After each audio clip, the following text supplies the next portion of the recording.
com a gente. Muito bom. Não, e dizer que é um dia especial. O André está completando hoje a 100ª live dele e eu estou completando a minha 50ª live. Então, estamos bem aqui. A gente vai acender bolinho, né, cantar parabéns aqui pelas lives que a gente fez. E não é simples, né, André? Você sabe melhor que eu que cai o link, a pessoa não sabe mexer, dá problema, enfim, pode acontecer de tudo em live, né? Mas faz parte, né? Que nem no encontro frente a frente também, que você também às vezes é surpreendido com algumas coisas, né? É mais uma camada de surpresas que a gente tem nesses diálogos. É verdade. Eu queria só convidar vocês, assim como vocês sabem que eu faço todas segundas e quintas lives, na próxima quinta, às 19 horas, a gente vai estar com o Ricardo Patá, que é o presidente do Sindicato dos Comerciários de São Paulo, da UGT, e na outra segunda com o Belisário dos Santos, que é ex-secretário de Justiça do Governo do Estado e membro da Comissão Armas. Então, aqui a gente faz, é bem eclético, viu, André? Bastante. Fazemos lives de todos os tipos. Quinta passada foi com a Marina Persson, e a Marina é uma grande amiga minha, e ela falou sobre cinema, super papo legal. Ótimo de cinema, excelente. E também de comida também, porque a gente precisa comer nesse período de confinamento, né? Bom, e queria rapidamente dizer, bom, se vocês quiserem mais informações dessas e outras lives, é só entrar em danielnenberg.com.br, a gente manda para vocês todas as lives, na minha página também do Facebook, né, e do Instagram. E dizer que o André é o criador e o diretor do Festival Mix Brasil de Cultura da Diversidade, que é super legal. Eu gosto muito, sou fã, aliás, André, é muito bom. Diretor do Centro Cultural da Diversidade, da Secretaria Municipal de Cultura, sócio da Tecidas Consultoria e Desenvolvimento 360 e autor, entre outros livros, a gente vai falar um pouco sobre isso, no Manual Prático da Linguagem Inclusiva. E irmão da Heloísa Fischer, com quem a gente já fez uma live e ela é maravilhosa, eu já mando beijos, gosto muito da sua irmã, que é genial, viu? E aí, André, já entrando no nosso tema, queria falar um pouquinho, né, que em junho você lançou esse Manual Prático de Linguagem Inclusiva, tá certo? Que é, aliás, é uma publicação gratuita que está disponível para download, né? Que mostra como o falar, né, e o escrever de forma simples, né, e sem marcadores de gênero, isso é importante, pode eliminar preconceitos no nosso idioma, né? Explica melhor para a gente o que é uma linguagem inclusiva, né, e como é que a gente pode usá-la, né? Olha, a linguagem inclusiva, ela basicamente usa a linguagem padrão. Se ela for uma linguagem simples, melhor ainda, que é mais fácil de ser compreendida. Mas a linguagem inclusiva, ela tem como principal característica você tentar diminuir os marcadores de gênero. A gente, né, no português especialmente, que é uma língua onde é tão acentuada a presença do masculino usado como genérico, a gente às vezes acaba não se dando conta de quanto a gente se refere a outra pessoa, como eu ia dizendo, ao outro, né? O outro é sempre do masculino, mas a outra pessoa sempre tendo como, né, partindo do princípio que é um homem. Basicamente é isso que a gente faz. Então, na linguagem inclusiva, que é um pouquinho diferente da linguagem neutra, né, existe uma diferença, que é algo que eu comecei, na verdade, eu fiz estudos com a minha irmã de linguagem simples, que mudou minha maneira de escrever, ler, tudo, ver placa. E a linguagem neutra, que é uma discussão que dentro da comunidade LGBT, principalmente, tem ganho muita força por conta das pessoas agêneras, não fluidas, né? Que é uma maneira de você... Esse xizinho que a gente tem visto aí, quando as pessoas falam todos, né? Essa coisa meio estranha, que abre outros problemas na hora que você está escrevendo. Então, essa discussão da linguagem neutra, ela leva a isso, a você incluir outras pessoas também que não estão no sistema binário masculino e feminino. A linguagem inclusiva, ela vai fazer, eu acho que ainda... Não sei se é além, né? Porque acho que a linguagem neutra é outra discussão muito importante. Mas a linguagem inclusiva, ela vai tirar esses marcadores. A gente considerar sempre, acho que abrir, né? A gente ter uma visão mais empática das pessoas todas e considerar que a outra pessoa com quem a gente está falando não necessariamente é um homem, e não tomar por um homem ou uma pessoa do sexo masculino, do gênero masculino, o teu interlocutor. Então, a gente tentar sempre fazer uma linguagem tirando... E aí, quando a gente começa a se dar conta, eu acho que é um pouco parecido com a linguagem simples, que você, Daniel, tem se debruçado tanto. Quando a gente se dá conta de quão embolado é, né, no caso da linguagem simples, né, como é confuso, a linguagem, inclusive, é a mesma coisa. Quando a gente se debruça um pouquinho, e é um estudo um pouco mais simples do que a linguagem simples, porque o manual que eu escrevi é um manual que você lê em 20 minutos, em menos de meia hora, você se dá conta de como a gente reforça estereótipos, uma coisa patriarcal, reforça o preconceito, quando a gente está falando. Além da questão de gênero, tem outras também, né? Obviamente de racismo, são outras questões de classe social que a gente no discurso também coloca. E a linguagem inclusiva também aborda isso, mas ela, sobretudo, fala de marcadores de gênero. Não, isso é importantíssimo. Aliás, eu estava falando com o André que a primeira capital, a primeira cidade do Brasil da linguagem simples, e eu fui beber na fonte, que é a Heloísa. E aí eu descobri que realmente é maravilhoso, porque a linguagem simples ajuda a gente, para burro, a simplificar tanta coisa que, né, os procuradores falam uma linguagem difícil, a gente vê aí o Supremo Tribunal, que muitas vezes não entende nada do que eles falam, e isso que você falou é outra coisa importante também na área pública, viu, André? Porque a questão, muitas vezes, é que a gente está com aquelas cacuetes de sempre, de falar de um determinado jeito, e que é péssimo, porque reforça um monte de preconceito, um monte de coisa que não devia mais, né? Então, eu fico muito feliz e quero conhecer depois mais a linguagem inclusiva também, né? Conheço um pouco mais a linguagem simples, e tem aqui em São Paulo, né, virou exemplo para o Brasil, mas eu queria depois conhecer mais e vou me debruçar mais sobre isso, tá certo? Oba! E vamos usar essa linguagem nas nossas redes sociais, tá? Aqui do meu mandato, porque eu achei muito legal, viu? Você sabe que tem uma coisa que é interessante, que assim, quando você se dá conta disso, na hora que você escreve, na hora que você lê, e a linguagem inclusiva, acho que da mesma maneira que a linguagem simples, é algo que você vai treinando inicialmente na linguagem escrita, né? Até você, porque você pode escrever, se dar conta do que você escreveu, reler e reescrever, né? E é isso, vai muito além de simplesmente trocar um X, é você...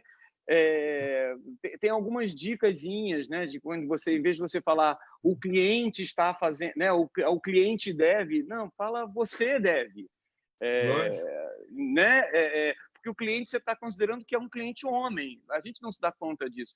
Tem aquele toque que assim, aquela expressão que a gente usa muito, que é o homem chegou na Lua. Tipo, quem chegou na Lua foi a humanidade, né? Foi o homem, porque a gente vive numa sociedade patriarcal, então só foram homens para lá, mas isso é uma conquista da humanidade, não do homem. Então a gente tem que aprender a usar o homem não como um genérico de humanidade. Por exemplo, isso é o primeiro passo lá dos 12 que eu coloco no manual. É a gente, né, repensar algumas coisas que a gente, né, diz já, escreve sem nem pensar. Muito legal, eu vou me debruçar, vou estudar sobre isso, viu, para conhecer um pouquinho mais. Mas agora diz uma coisa, André, você se formou em economia na UFRJ, como é que você foi parar no jornalismo e no ativismo LGBTI agora, né, que a gente fala, né? Eu ainda falo QIA, LGBTQIA+, né? Porque eu sou todo politicamente correto, né? Não esqueço dos assexuais, não esqueço do povo que se identifica como queer também, então eu vou colocando essas letras todas. Não, tá certo. Eu tenho essa dificuldade, que cada vez muda, então o certo é LGBTIQIA. Não tem certo, porque o próprio movimento LGBT usa LGBTI, por exemplo, né? Você foi correto na tua colocação, porque o próprio movimento usa. Eu é que ainda incluo esses outros grupos que eu né, conheço pessoas, tem essa pressão, e eu acho que a gente deve nomeá-los também. Mas eu estudei economia e já fui para o marketing, na verdade, mesmo dentro da faculdade, e vim para São Paulo. Eu comecei muito cedo, eu entrei aos 16 na faculdade, então... entrei porque eu queria fazer Itamaraty, então quando eu mudei do Rio para São Paulo, eu já vim para montar uma produtora de computação gráfica, essa que era a ideia, então eu já fui para o lado da, né, digamos que seria o marketing digital, de uma certa maneira, lá do que era considerado isso naquela época. E meus estudos, assim, eu entrei na internet muito rapidamente, então, por conta disso, em 94, eu criei um dos primeiros sites e plataformas digitais do Brasil, que já era direcionada à comunidade LGBT, que ia mais, porque eu comecei a fazer dentro da minha... Eu tinha uma produtora, então, de computação gráfica, e eu lá dentro da produtora montei uma exposição já, numa das exposições que eu montei num espaço que eu tinha numa pequena galeria dentro da minha produtora, foi sobre questões de gênero, justamente falando sobre diversidade. Por conta disso, o Karim Ainuz, diretor super conhecido da gente, que já fez tantos filmes interessantes, muito amigo, me chamou, estava trabalhando no Festival de Cinema Gay e Lésbico de Nova York, me chamou para montar um programa de filmes brasileiros, que eu já tinha feito uma pesquisa para ele, com João Silvério Trevisan e tal. E, enfim, e aí eu fui me envolvendo nesse universo, fui me encantando, montei, então, essa primeira plataforma direcionada digital, nessa primeira rede social, lá em 94, direcionada... Depois de ter feito um festival de cinema, é tanta coisa que eu vou até embolando, né? Depois de ter começado o Mix Brasil, criei uma comunidade e aí embarquei, né? E aí, durante muitos anos, criei uma editora, depois apresentei programas na TV, no rádio, sempre falando sobre a questão da diversidade sexual. Então, a economia serviu porque eu sou um empreendedor, então me ajudou muito também, mas meus estudos depois seguiram mais para o outro lado. Eu depois fiz gestão estratégica de Digital Analytics na GV, estou terminando o Data Science na FIAP, e me preparando para uma outra jornada aí no ano que vem. Mas essa coisa da linguagem inclusiva me pegou, sabe? Então, é um estudo que eu tenho feito, me pegou especialmente durante a quarentena. Então, eu gosto de estudar, né? Eu gosto de estudar. Então, a vida vai levando a gente para onde os estudos, as oportunidades vão aparecendo. Você fez um curso da Câmara também de linguagem simples, né? Depois. Então, sim, você sim. é eclético, né? Você vai para várias áreas, o que é muito legal. Isso é muito bom, né? Você vê os livros que eu publiquei, um para cada lado, né? Porque eu tenho desde livro de culinária a manual de linguagem simples, dicas de sexo para mulheres por um homem gay, acho que foi o que mais vendeu. Genial, André. Muito bom. Eu gosto muito de estudar, gosto muito de escrever, então, e sou bastante aquariano, então os interesses vão se somando, na verdade, na vida. Muito bom. Mas quando você começou aquele mercado Mundo Mix, né, que foi, acho que em 94, isso, a diversidade era só uma palavra de dicionário, né? Não carregava todo o sentido que tem hoje. Né? Imagina ter um centro cultural de diversidade. Né? Mal se falava sobre a comunidade LGBTIQA+, né? Mas sim, hoje, olhando, 26 anos depois, né? Quais são as conquistas, você acha, e quais os desafios ainda para serem superados? Porque ainda tem muita coisa e muitos problemas que a gente vê no dia a dia relacionados, né? Olha, tem uma coisa que a gente não pode... acho que são duas coisas que a gente não pode negar, que houve um avanço muito grande. Em primeiro lugar, na conquista de direitos, e é algo que a gente tem que celebrar, né? Ainda que esses direitos não tenham chegado lá na ponta, né? Que as pessoas não usufruam, mas é algo que a gente... foi uma conquista da comunidade, sem dúvida alguma. O Brasil é um dos países hoje, apesar da gente saber que essas decisões estão todas lá no Supremo, dependendo do que acontecer, a gente pode até perder esses direitos, mas fato é que a gente tem esses direitos, e isso é uma conquista muito importante. E a segunda, que talvez tenha determinado essa primeira, que é a visibilidade da nossa comunidade, né? Quando a gente começou lá em 1990 e poucos, a comunidade LGBT vivia num gueto, né? Mesmo os homens gays, brancos, né, de classe média com seus privilégios, que hoje a gente vê, naquela época tinham que viver dentro do armário, né? Em que falar comunidade trans, mesmo as lésbicas, então tinham muito pouca visibilidade. Então acho que a gente ganhou um palco aí, né? Uma voz que passou a ser ouvida, pelo menos.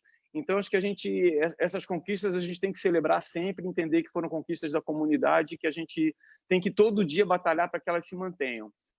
O desafio é isso, né? A gente tem hoje, né, vive ainda com essas conquistas todas, esses avanços todos, a gente vive num país onde esses avanços estão sendo questionados o tempo inteiro por um governo Olha, eu não digo nem conservador, porque hoje em dia eu considero conservador aliado, sabe? Eu também, É, eu também. conservador é quem quer conservar. Eu quero que avance, mas conservar já é melhor do que ir para trás. Né? Então, a gente vive num país que tem essa ameaça de um governo que está querendo que a gente retroceda, né? Então, acho que e a gente nem conseguiu resolver as questões importantes, como, por exemplo, garantia de vida da comunidade trans, por exemplo, que são pessoas que são muito ainda vítimas de violência, assassinadas. Então, na hora que a gente estava começando a garantir espaço e direitos dessas pessoas, vem um grupo que chega ao poder com um discurso de ódio, especialmente direcionado a essa comunidade. Então, é algo que a gente tem que estar muito atento para não retroceder, né? Então, esse é um desafio muito grande, que eu acho que não é só da comunidade LGBTQIA+, eu acho que é da comunidade como um todo, né? Porque a gente vê os povos indígenas, a gente vê, né, negros, né? São mulheres, então são muitas minorias, populações minorizadas, que nem são minorias, né? Que hoje sofrem, né, passam pelo risco de ver seus direitos anulados, né? Não, e reforçando o preconceito, esse governo federal ele reforça, porque o presidente tem falas que são absurdas, tá certo? E que só pioram a situação justamente, né? Então, ao contrário, a gente está retrocedendo, né? Isso que a gente precisa não deixar acontecer, e é todo mundo, você tem toda a razão, André, ainda mais quem não é também, que precisa mostrar que, olha, não é só tais e tais pessoas, somos todos nós que não queremos que isso retroceda, né? Então, é uma batalha diária nossa, né? Com certeza. Sim, eu não sou mulher, eu não sou indígena, eu não sou negro, eu sou LGBT, mas eu não sou... E eu estou do lado de todo mundo, eu acho que todo mundo tem que estar junto. Com certeza.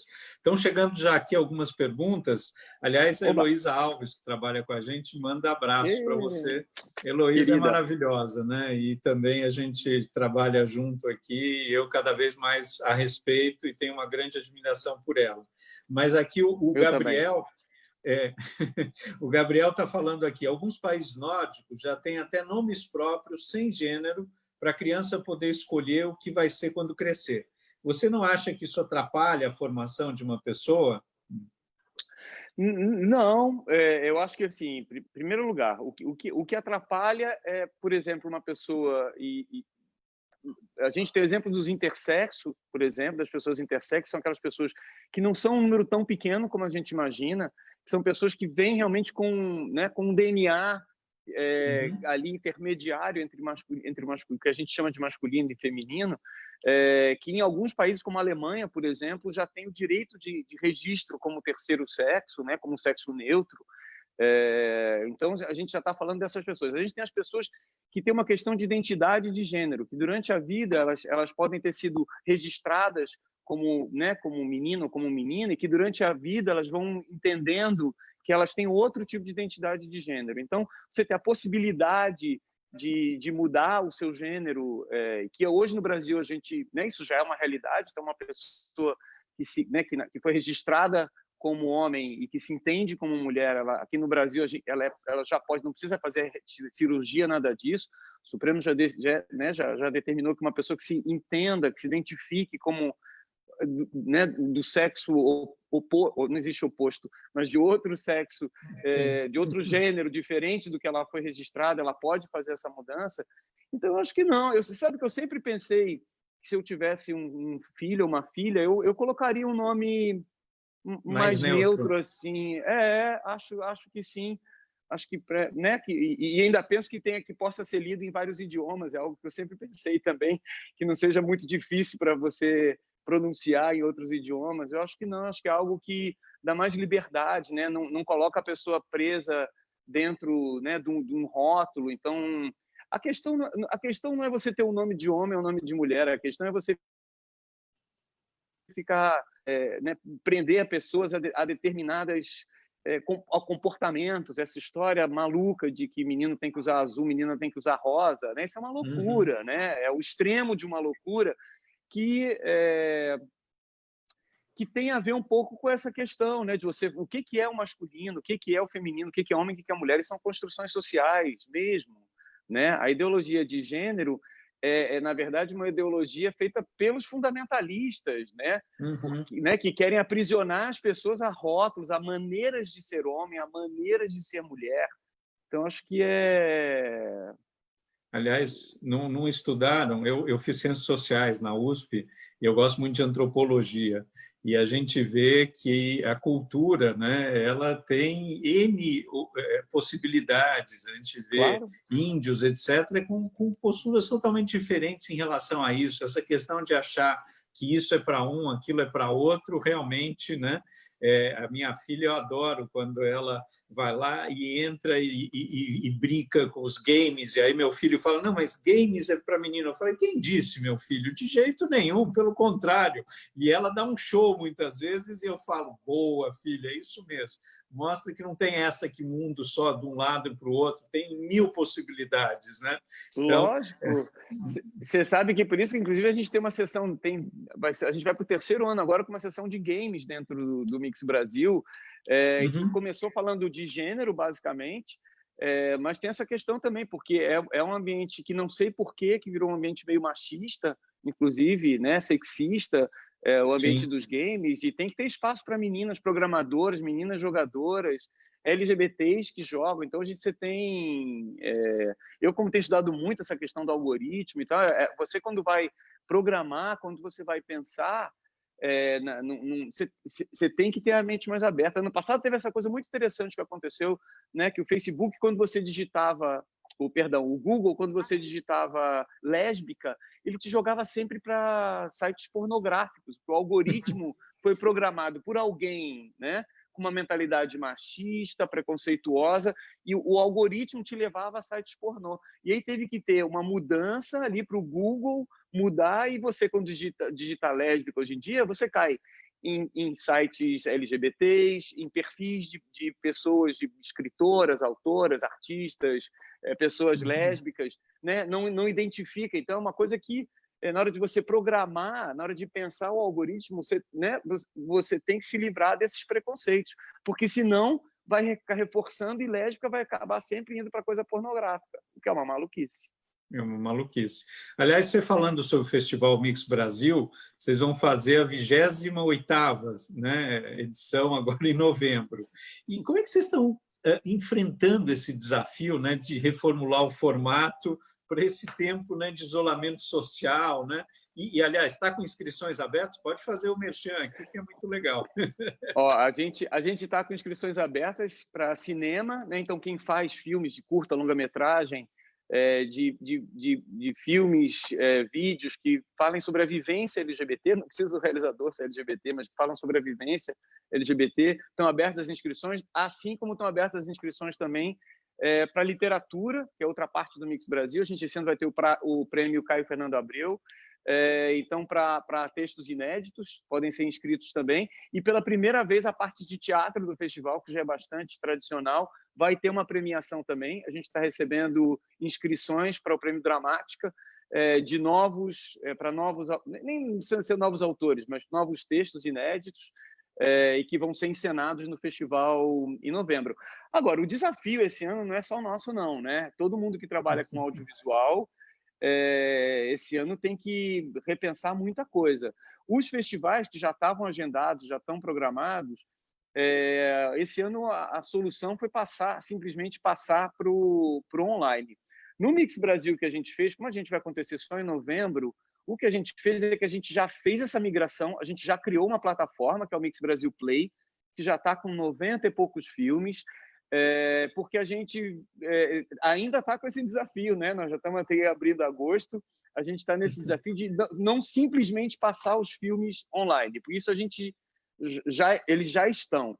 Então, o que a gente está criando porque o festival ele é um encontro. Esse é que é o grande Sim. desafio. O festival é um encontro, e ainda que olha o encontro que a gente está tendo aqui agora, incrível, mas ele é diferente de um encontro numa sala de cinema onde você sai depois e discute com as pessoas. Então, a gente está, nesse momento, conversando com 2 plataformas, de que maneira que a gente vai migrar essa ideia do encontro após, né, um input você ver um filme, ver uma peça ou ver uma palestra sobre literatura de um autor. como que você depois conversa, né? Então, você tem, enfim, não vou nomear porque a gente está nesse momento negociando com as plataformas, mas você tem as Sim. plataformas que estão aí, de que maneira que a gente avança essa discussão, o que que a gente oferece além, né, para compensar esse encontro que não é mais físico. E aí, para o ano que vem, bom, isso é porque a gente, né, vai ser em novembro, a gente precisa fechar tudo, precisa fechar, né, os orçamentos todos agora, mês que vem. E o desafio grande para todo mundo que trabalha com audiovisual, especialmente para os festivais, é o que fazer ano que vem, né? Porque esse ano acho que está todo mundo entendendo que é isso, né? É isso que tinha É o para que dá, hoje, é o que é dá. o que tem para hoje. É o que tem para Agora, ano hoje. que vem, a gente tem que repensar, porque ainda que possa vir a vacina, ainda que isso tudo possa acontecer, a gente vive num mundo que a gente já está marcado por essa insegurança, né, dos encontros, né, pessoais. Então, a gente tem que pensar muito bem como que vai ficar o mundo, e fora a questão, né, que muitos teatros, muitos cinemas, infelizmente, vão fechar. Então, a gente tem que pensar como que vai ser ano que vem. Então, passado o desafio de fazer as edições desse ano, a gente tem que, enquanto, e eu participo, né, do Fórum de Festivais, a gente tem pensado muito em como que faz, né? Até porque o Mix Brasil teve uma edição lá atrás, que ele aconteceu dentro do Second Life, que era aquela coisa que você entrava, criava um avatar, e aí você entrava, assistia filme lá dentro. Nos últimos anos, eu fui para Austin, lá para o South by Southwest, e mergulhei muito nessa história de realidade virtual, mas a verdade é que as pessoas não compraram. Não adianta fazer algo para usar com óculos imerso em realidade virtual se ninguém tem ainda.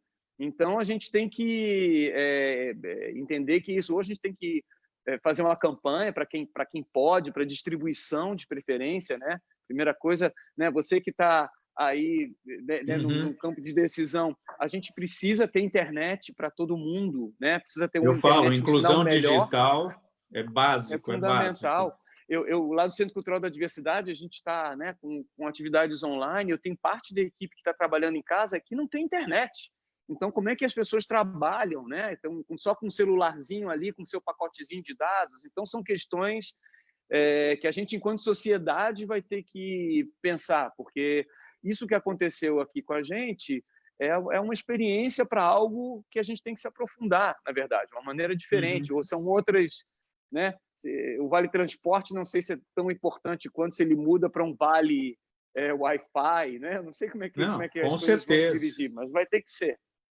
Com certeza, André. Eu tenho falado, e a gente tem visto exemplos de outros países, a Itália, com voucher para estudantes poderem ter link da internet, ou computador, ou coisas do gênero, porque assim mostrou a tremenda desigualdade que a gente tem e não dá. Todo mundo precisa ter condições de ter acesso. Se não tiver, vai ter gente ficando para trás, e isso não pode acontecer, né? Então, isso é Exato. fundamental. Fundamental. Aliás, Você você vê a falou de Alemanha, Austin. né? Não, rapidamente, só a Alemanha, né? Eu tenho família na Alemanha, tudo. A Alemanha, eles também tinham uma internet meio mais ou menos, apesar de tudo. E você vê o país agora botando cabo no país inteiro, cortando, que já entendeu que é um gargalo que precisa ser resolvido, né?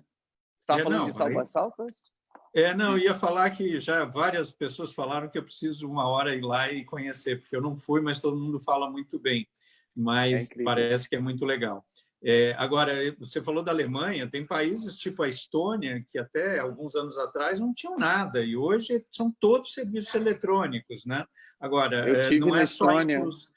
não é só inclusão digital, as pessoas também precisam aprender como usar isso, porque Lógico. não é simples. A nossa população, que nem todas têm informação, das pessoas têm medo de chegar perto dessa questão do computador ou de como usar isso, vai ser um desafio tremendo para os próximos anos, não tenho dúvida. Para isso, uma linguagem simples para as pessoas poderem ter uma autossuficiência para irem atrás das informações, porque também não adianta nada mandar um manual para você aprender a acessar a internet se você não entende o que está escrito.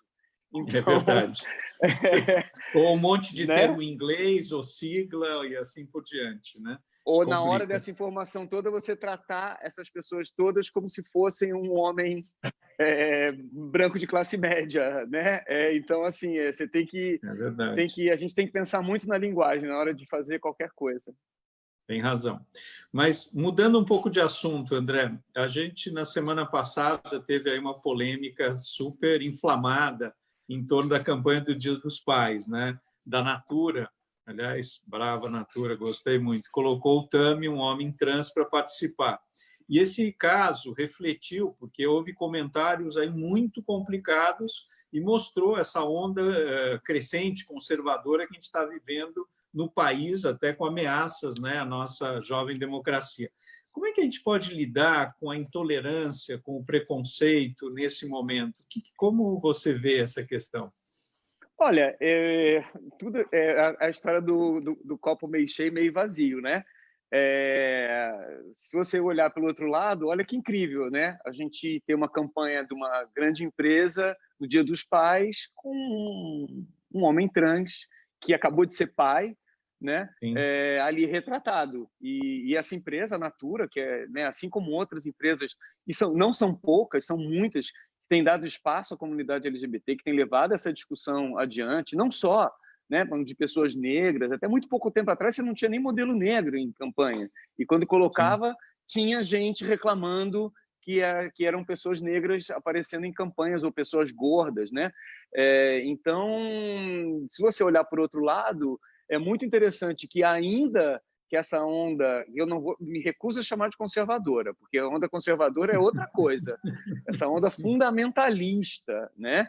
Essa onda fundamentalista, ainda que ela exista, se Deus quiser, o Trump vai perder a eleição. Então, ela vai se mostrar incompetente para gerir o mundo, né? Porque a verdade é que esse pensamento retrógrado, conservador, antivacina, que vem tudo dentro de um pacote, né? Que destrói o meio ambiente, é tudo dentro de um pacote, né? Que geralmente as pessoas homofóbicas são contra o meio ambiente também, são misóginas, geralmente é um pacote. Elas estão gerindo o mundo mal, o mundo está ficando pior por causa delas. Então, acho que está ficando claro para muitas empresas que elas têm que tomar uma posição, que elas têm que tomar um lado. Felizmente, muitas empresas não cedem a esses grupos, aos robôs desses grupos, e têm avançado e feito campanhas lindas. Se você vai, por exemplo, se você pega a Natura como exemplo, é muito interessante a gente ver no meio né, da cosmética, por exemplo, todas as empresas, e aí você vai para a concorrência da Avon, né, o Boticário, da Natura, a Avon, o Boticário, outras empresas, todas têm feito propagandas afirmativas, né, mostrando pessoas trans, mostrando casais homossexuais, né? Então, assim, eu acho que, sinceramente, eu acho que não vencerão, me apropriando aqui né, de uma expressão tão cara à esquerda, mas não vencerão. Porque a verdade é que a proposta de mundo dessas pessoas é um mundo feio, horrível, de ódio. Então, eu acho que não... A gente tem que, às vezes, passar... A humanidade, né, teve que passar por episódios horríveis, como o Holocausto, por exemplo, para poder avançar na questão de direitos humanos. Então, a gente talvez tenha que passar por esse momento horroroso no Brasil, de ser governado por uma gente despreparada. E acho que a questão é essa: eles são despreparados, não são só homofóbicos, são despreparados. Então, talvez a gente tenha que passar por isso para conseguir avançar com mais força, com mais base, está forçando a gente a construir um discurso. As pessoas progressistas estavam muito, acho que, divididas, né? Então forçam um diálogo. Então, se você pensar no longo prazo, talvez seja importante isso tudo que a gente está vivendo agora, para a gente poder avançar com mais clareza, vamos então passar por essa experiência triste para o Brasil, para os Estados Unidos, para a Polônia, para outros lugares que estão vivendo experiências muito tristes, né, de governos obscurantistas. Vamos passar por isso e entender que isso é uma experiência para a gente avançar. Então, eu sou meio Doris Day, eu gosto de ver as coisas um pouquinho do lado positivo. Então, quando eu vejo uma história dessas, eu vejo menos a reação dos fundamentalistas e dos seus robôs contra a Natura, e vejo mais que bonita a campanha que a Natura fez, reconhecer a paternidade no homem trans também. Então, eu vejo mais por esse lado. Eu concordo inteiramente. Eu sou otimista também e eu acho que a gente uma hora vai olhar para trás e vai dizer que esse foi o pior governo da história desse país. E eu falo Sem isso para todo dúvida. mundo. É o pior Sem... disparado, assim, disparado. E é legal isso que você falou também, André, porque a gente tem, eu participo de uma frente ampla, que é o Direito Já, que é justamente a gente achava que as coisas eram ruins alguns anos atrás, a gente está vendo que elas podem piorar muito, e que se a gente não se unir em termos de Exato. alguns princípios, algumas filosofias básicas de direitos Uhum. humanos, de direitos em gerais, né, direitos econômicos, a gente pode voltar muito para trás, né, e que é hora da gente dar as mãos, e mesmo o que você falou, gente até conservador em algum sentido, mas que é muito melhor do que Vem boa parte aí, disso que está aí. Vamos junto, né? Vamos vamos junto, né? junto. Eu tenho Estamos muito juntos. mais em comum, certamente, com pessoas conservadoras do que, né? Acho que a É. gente está entendendo que tem loucuras que estão acontecendo, que são loucuras, não tem outra palavra para dizer, né? Para algumas coisas que a gente está passando aqui no Brasil nesse momento, e que eu tenho certeza que tem pessoas que talvez 3, 4 anos atrás a gente estivesse batendo de frente, né? Discordando de muita coisa. Hoje provavelmente a gente concorda, consegue enxergar as coisas que a gente concorda. A primeira é essa maluquice que a gente está vivendo aqui no meio dessa pandemia, o que está acontecendo com a educação, né, com a saúde, com o meio ambiente. E você pode até ser um pouco conservador sei lá, em questões sociais, talvez você pode discordar sobre a validade do casamento entre duas pessoas do mesmo gênero, né, do mesmo sexo, mas assim, desde que você respeite, eu concordo que você não... Tudo bem, se você pode ter a tua opinião, desde que você concorde que todo mundo tem que ter direito, ninguém é obrigado a concordar com o estilo de vida dos outros, né? Mas eu tenho que, da mesma maneira que eu respeito uma pessoa super conservadora, eu entendo os fundamentos, né, da religião dela, se ela, eu entendo e tenho que aceitar, eu acho que as pessoas têm que me aceitar e aceitar as outras pessoas que pensam diferente também. E a partir daí que a gente tem que construir uma evolução, a partir do respeito ao próximo, que é algo que a gente não tem visto no Brasil, infelizmente, hoje em dia, lá em Brasília, pelo menos. É verdade. Bom, aqui o Wagner Pires, que é um grande amigo, está dizendo: eu sou muito fã do André Fischer. Abraço. O Wagner, aliás, ajuda também, você conhece ele na Parada Gay, ele é assessor do Geraldo Alckmin, é um grande amigo, né? O Paulo aqui está perguntando: você enfrenta menos preconceito hoje do que há 20 anos atrás ou não? Olha, eu acho que talvez pelo fato de eu ter nascido, ter crescido e ter vivido a minha vida numa bolha, né, de compreensão, de entendimento. Meus pais são pessoas incríveis, muito esclarecidas. Então, eu preciso dizer que eu, particularmente, André, nunca tive muita experiência de preconceito. O tipo de preconceito que eu vivi foi outro. Foi ao decidir fazer o Mix Brasil, uma coisa que tinha uma audiência gigantesca, enorme, envolvia muita gente, e não consegui tanto patrocínio assim durante muitos anos. Que não deixa de ser uma vivência, não deixa de ser uma vivência de preconceito. Mas eu, talvez até, e hoje eu entendo dessa maneira, até pelo fato de eu ter tido essa sorte na minha vida, né, de ter tido uma família incrível, de ter vivido num ambiente que sempre, né, quando eu fiz a minha saída do armário, não, né, no meu trabalho, não vivi nenhum tipo de preconceito. Talvez isso tenha me dado força a fazer o trabalho que eu faço hoje em dia, que eu faço no Mix Brasil, que eu faço no Centro Cultural da Diversidade, em todas as outras coisas que eu fiz na minha vida. Talvez por isso eu tenha conseguido né, fazer com tanta, sei lá, se é que as pessoas acham que eu tenho tanta desenvoltura, né, em agir nessas coisas todas que eu fiz, nesses projetos todos que eu me envolvi, talvez por isso, por não ter vivido. Mas eu sei que é uma situação que muito pouca gente teve a chance de viver. E eu sou sempre grato à vida o tempo inteiro por ter tido essa oportunidade, e acho que por isso eu dedico o meu trabalho. Minha vida é um exagero, mas talvez até minha vida, mas acho que eu dedico minha vida e meu trabalho a ajudar nesses avanços, né? A fazer parte desses avanços sociais que a gente ainda precisa tanto aqui no Brasil, né? Muito. Aliás, queria que você falasse um pouquinho sobre esse Centro Cultural da Diversidade, né, da Secretaria Municipal de Cultura. Você completou um ano à frente dele, né?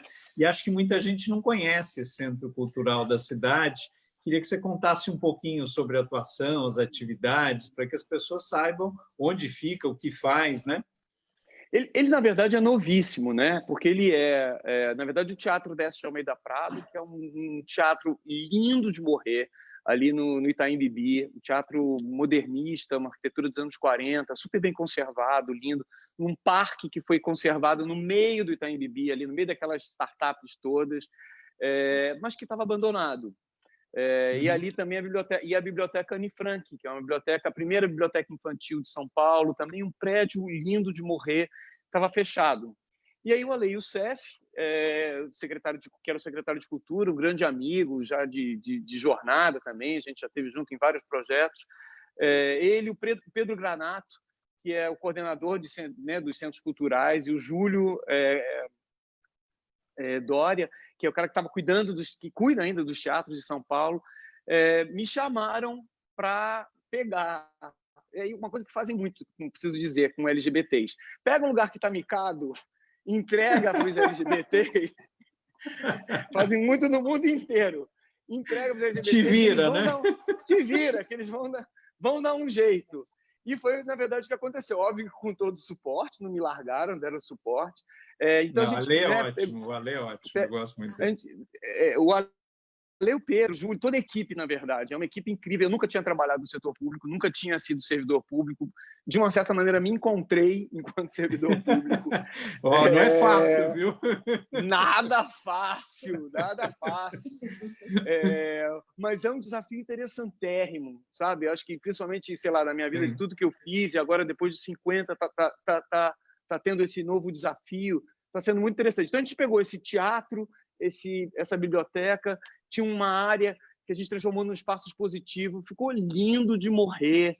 A Rafa Mon, que é uma artista, pintou, mas isso tudo aconteceu agora. Então, eu entrei lá em junho do ano passado, até entender, começar a ter uma programação LGBT direcionada, né, ao público LGBT foi em setembro, a biblioteca só terminou a reforma em novembro, e em novembro a gente inaugurou oficialmente, ainda que a gente já tivesse desde setembro ali, com uma programação já intensa, mas teve que montar a equipe. Você sabe aqueles probleminhas que a gente tem, né, dentro do funcionalismo público, dos funcionários que não existem. Então, a gente botar gente que trabalhasse de verdade. Então, em novembro a gente começou, muito recente. Novembro a gente começou. E a gente terminou a reforma com esses arco-íris, essas coisas todas, foi no dia 6 de março deste ano. Sei. E aí entrou na pandemia. Dia 13, fechou. Então, a gente hoje em dia está aberto lá o espaço, porque a gente faz parte do Cidade Solidária, então, um dos postos de arrecadação do Cidade Solidária, lá recebendo, então, ele está aberto. Então, a equipe trabalha lá em esquema de rodízio, eu continuo indo lá, vou 2 vezes por semana, porque a gente faz um rodízio com esse trabalho de receber, e eu, particularmente, fazer um trabalho de zelador, então abre lá sempre para o teatro, que está tão lindo, continuar, né? Não tirar mofo, deixar as coisas funcionando, o jardim e tal, porque tem esse trabalho também. E a gente tem uma programação muito extensa, diária, 7 dias por semana, online, no Facebook, as oficinas estão acontecendo. Então, é uma programação... A gente fala de diversidade, porque a gente quer atingir essa diversidade em todo o seu âmbito, mas ele tem um foco na questão LGBTQIA+, tendo sempre em vista, obviamente, uma questão de equidade de gênero, né, de presença de pessoas negras, indígenas. Então, a gente tem muitas pessoas negras, indígenas, LGBTQIA+, fazendo parte da nossa programação. Eu, particularmente, tive uma vivência lá com o pessoal no Alto Xingu, então foi algo que me impactou muito. Então, essa questão indígena é uma questão que também me é muito cara e que está presente lá. E a própria Biblioteca Anne Frank, é uma biblioteca tradicional, infantil, e que abriu a programação e o acervo para um acervo importante que a gente está montando lá de obras LGBT também nacionais. Então, assim que abrir, gente boa, e acho que a gente... Olha o cãozinho aí do lado. Tem e acho cão, que a gente gato, vai ter... tem de tudo, tem de tudo. A gente vai ter, agora no final de agosto, acho que a gente já volta com uma programação lá, umas oficinas na parte externa, a gente tem um jardim lindo de morrer, com árvores frutíferas, é lindo o espaço. Então, eu convido todo mundo a conhecer nesse momento virtualmente, dentro da sua casa lá, CC Diversidade, e assim que a gente voltar, ir lá conhecer, porque é um lugar muito lindo, muito, muito especial, um equipamento importante da cidade de São Paulo. Desculpa, André, mas live tem essas coisas. Você tem cachorro, tem gato, tem filho, tem de tudo que aparece, né? Faz parte. Mas, olha, quando retornar, eu quero ir lá conhecer. Eu sei onde é o espaço, mas eu não vi com essas mudanças. Depois eu quero muito conhecer. Está muito lindo. Deve ter ficado muito legal. Parabéns, viu? E tem uma coisa ainda muito interessante, que ele é um quarteirão, que é chamado quarteirão, que foi tombado, um quarteirão chamado quarteirão cultural, porque a gente tem 3 escolas. Uma escola é dentro do Centro Cultural, inclusive. Tem 3 escolas, tem uma UBS, tem um CAPS. São só equipamentos públicos, tirando um pedacinho ali que conseguiram derrubar e vender e subir uns prédios. Ali a coisa imobiliária. Eu sei onde é que é, conheço. Tirando aquilo ali, mas é um espaço muito lindo e a gente trabalha muito junto com esses outros, mesmo a própria escola, as escolas que são de ensino fundamental, a gente faz trabalhos não exatamente LGBTs com as crianças, porque é um outro tipo de formação, mas falando sobre diversidade, sobre populações indígenas, falando sobre a questão racial, para já preparar essas crianças também para a vivência, né, da diversidade, compreensão da diversidade. É muito bonito, é um espaço muito bonito, tudo que está acontecendo lá. Eu fico muito emocionado, também agradecido por estar podendo ter essa experiência. A experiência na área pública é essencial, viu? Eu acho que todo mundo devia passar. E Sim. Eu esqueci de falar antes, mas importante, eu estava como secretário de Inovação e Tecnologia e a gente fez todo um projeto muito legal com o pessoal trans nos Descomplicas, que são os poupatempos municipais. Sim. E eu acho que não tem coisa melhor do que dar exemplo. E o exemplo que esse pessoal que atende no Descomplica e que trabalha maravilhosamente bem, acho que isso tem que se refletir e iluminar outras secretarias para a coisa ir adiante no serviço público municipal. Então, eu acho que a gente tem que continuar dando esses exemplos, né? E acho que São Paulo, de uma certa maneira, ainda com todos os problemas que a gente sabe que tem na gestão dos programas direcionados à população trans, mas São Paulo, a gente aqui tem uma experiência que é muito importante, de exemplo para o resto do Brasil, de inserção de pessoas trans no mercado de trabalho. A gente trabalha com pessoas trans, né, dentro da Secretaria de Cultura, dentro do meu equipamento lá, do Centro meu não, né, da cidade, Centro Cultural da Diversidade, com programação, com pessoas trabalhando. É uma experiência muito interessante que a cidade de São Paulo está oferecendo para o resto do Brasil também. Legal.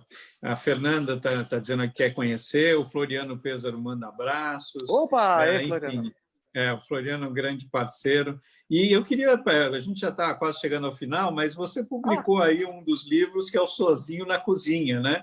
Já que a gente falou com a Marina na quinta-feira sobre... Ela também aprendeu a cozinhar e lançou pela editora Jabuticaba.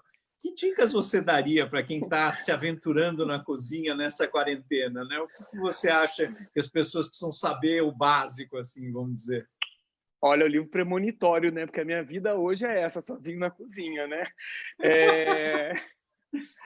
Foi muito interessante, porque você sabe que o livro eu escrevi num momento, porque eu passei 18 anos sem comer carne, nenhuma vez. E eu escrevi o livro no momento que eu estava voltando a comer carne. Então, foi a minha experiência de montar a minha cozinha, ainda que eu nunca cozinhe carne, né? Prepare carne em casa, mas mudando um pouco o meu paladar e tal. Então, o livro fala dessa experiência de você tomar conta da cozinha. Desde que começou a quarentena, eu cozinho 3 vezes por dia. Eu me orgulho de dizer que eu estou já, sei lá, 140 dias, né? Quanto que tem já que a gente está em... Acho que 140 dias que a gente está por aí. Eu pedi comida 5 vezes nesses 140 dias. Então, eu cozinho... a minha horta, eu moro numa casa aqui na Vila Madalena, eu tenho uma horta com composteira, com tudo. Então, assim, eu me dedico muito. Eu acho que a questão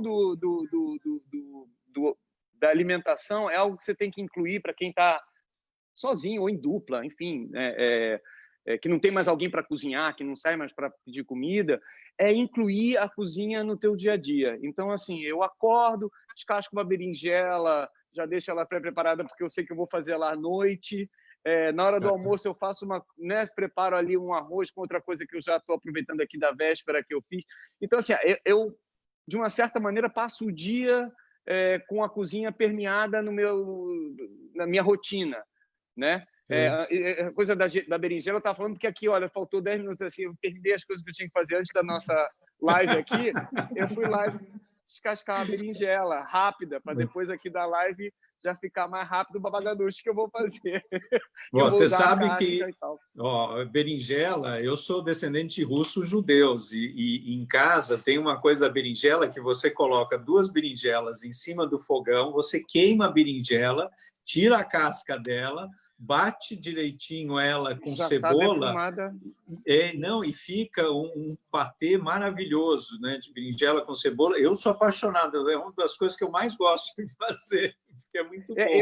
Eu passo o dia colocando coisa no forno, sabe? Porque eu adoro beterraba assada, cenoura assada. Então eu passo. Aí você vai aqui, trabalha, bota lá o despertador para daqui a 1 hora voltar, tira as beterrabas do forno e continua a trabalhar.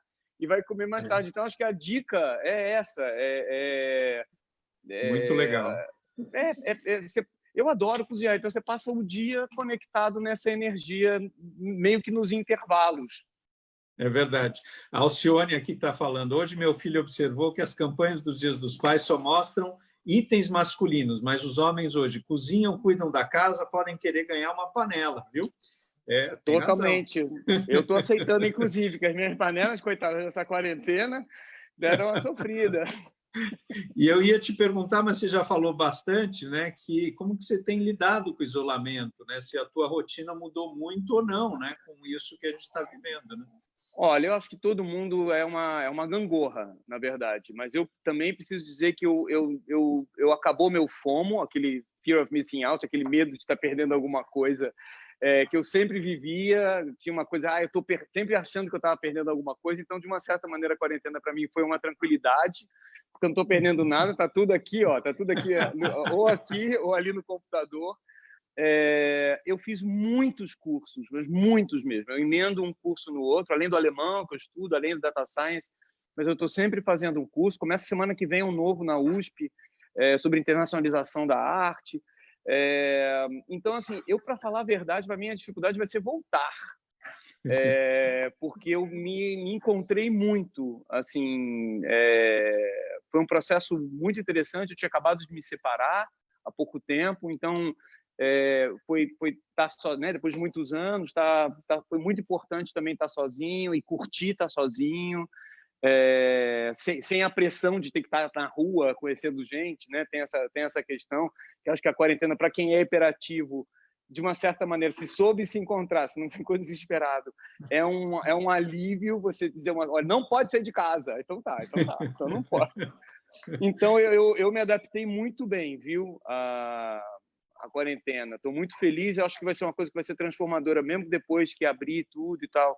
Eu acho que vai mudar a maneira de muita gente trabalhar, as pessoas vão trabalhar mais em casa. Tenho discutido isso na própria secretaria, né, da necessidade da gente ir lá bater pontos. Tanta coisa que a gente consegue fazer, trabalho administrativo que a gente consegue fazer de casa, como que, né, não precisa lá bater ponto necessariamente, talvez a gente consiga fazer. Eu acho que é algo que a iniciativa privada já está levando adiante, que talvez o setor público também tenha que pensar. Mas para isso vai precisar botar a internet na casa de todo mundo, para todo mundo poder trabalhar direitinho de casa.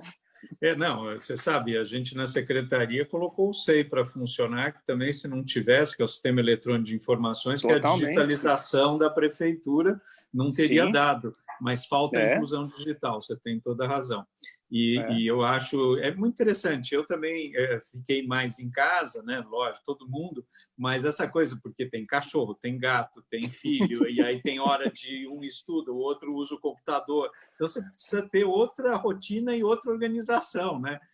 E muitas vezes você tem... Como é que você lida com essa situação toda nova, né? Não é simples, mas é algo que a gente aprende muito, né? E eu sozinho, então, que não tem... sou eu e Deus, né? Então, assim,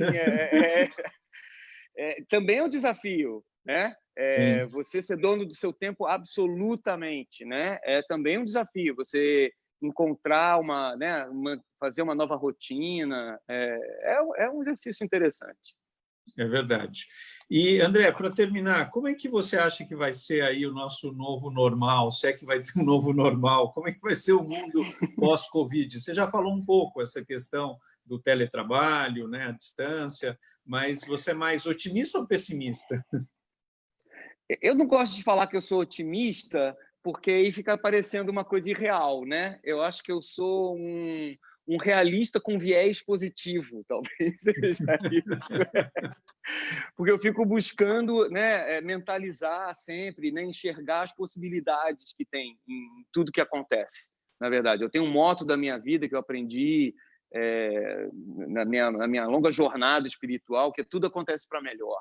Então, assim, eu acho que isso que a gente está vivendo hoje é para a gente evoluir enquanto sociedade, enquanto espécie. A gente vai passar por momentos ainda muito difíceis e a gente tem que tentar dar uma resposta importante, né? Eu acho que questões como, sei lá, renda universal, essas coisas todas que vinham aparecendo ali, a gente vai ter que se debruçar Uhum. sobre essa questão. A digitalização de muita coisa, outro tipo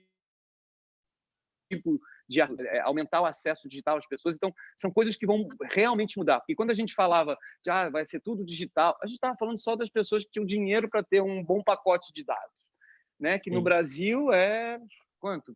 20%, 30% da população, né? Pouco, né? Chega a isso. Então, assim, a gente vai ser obrigado a pensar num novo modelo de sociedade. Vai ter que pensar. Então, eu acho que a gente tem o discurso de tudo vai passar, não vai, sim, vai passar, essa Covid aí vai passar, né? Mas eu acho que a gente vai viver uma nova realidade, graças a Deus, né? Que precisava, tinha muita coisa errada, muita Uhum. coisa. Então, a gente tem a oportunidade de repensar muita coisa. Eu espero, a gente tem, né? É difícil pensar hoje o mundo, se a gente não pensar no curto prazo, sem imaginar o que vai acontecer nessas eleições nos Estados Unidos e aqui no Brasil, né? Uhum. Então a gente tem dois né, sinalizadores aí das coisas que podem acontecer. E eu, na verdade, eu tenho muita esperança que depois dessa turbulência, infelizmente, muita gente vai morrer, vai ter gente passando muita necessidade, mas a gente tem que usar isso tudo, né, essas perdas todas que a gente teve de vidas, de pessoas que estão perdendo anos de vida, não só a vida, mas, né, alunos que não estão tendo aula, aquelas coisas todas, para a gente pensar num outro modelo de mundo. E tem uma coisa que eu acho, desculpa estar me alongando aqui, mas tem uma coisa que eu acho que é muito interessante dessa Covid, que ela foi uma coisa que aconteceu no mundo inteiro. Então, é algo que o mundo inteiro, ao mesmo tempo, teve a oportunidade de parar e pensar e sofrer e buscar soluções. Então, eu não vejo como não serem soluções que sejam globais, né? Então, se Uhum. a gente estava vindo com aquela coisa de demonizar globalismo, aquela bobagem toda, a solução é humana, é global. A gente vai ter que pensar dessa maneira, né? Esse nacionalismo tosco não é para isso. É muito legal você amar seu país, mas não para com esse discurso Não. tosco, imbecil. Então, assim, o que a gente tem que fazer é aproveitar essa oportunidade de repensar o mundo. Que aí vai ter valido a pena ter passado por esse perrengue todo que está todo mundo passando. Eu concordo inteiramente. Espero que a gente possa ter uma sociedade mais humanista né, e com muita solidariedade aí para todo mundo. Mas, André, super obrigado. Uma live deliciosa. A gente tratou de um Oba! monte de temas e eu queria dizer que muito legal isso, a linguagem inclusiva. Olha, já gostei e já vou me aprofundar nisso, né? Vamos publicar mais coisas amanhã também sobre isso. No Oba! nosso portal também, aí no Face, né? Mídias e também, depois da linguagem simples com a Heloísa, agora a linguagem inclusiva com você, família toda, viu? Parabéns, viu? Família de pescadores, é isso aí. São os Fischer Não, pescadores. maravilhosos, viu? Família maravilhosa. Parabéns pelo trabalho e, olha, assim que sair dessa loucura, eu prometo ir lá para conhecer aí o que você está fazendo presencialmente com o maior prazer, viu? Oba, Muito legal. obrigado, Daniel. Prazer, muito obrigado pelo convite, obrigado a todo mundo que assistiu a gente aqui. E vamos para frente, que a gente tem muita coisa para fazer, né? Muita coisa para fazer, agradecer quem está até agora com a gente, dizer que quinta tem mais live, e quem quiser ver essa live inteira, danielnemberg.com.br. André, um beijo para você, super obrigado, e boa Beijão, noite para todo querido. mundo. Tchau, Valeu, até a pessoal. próxima. Obrigado. Tchau, tchau. Tchau, tchau.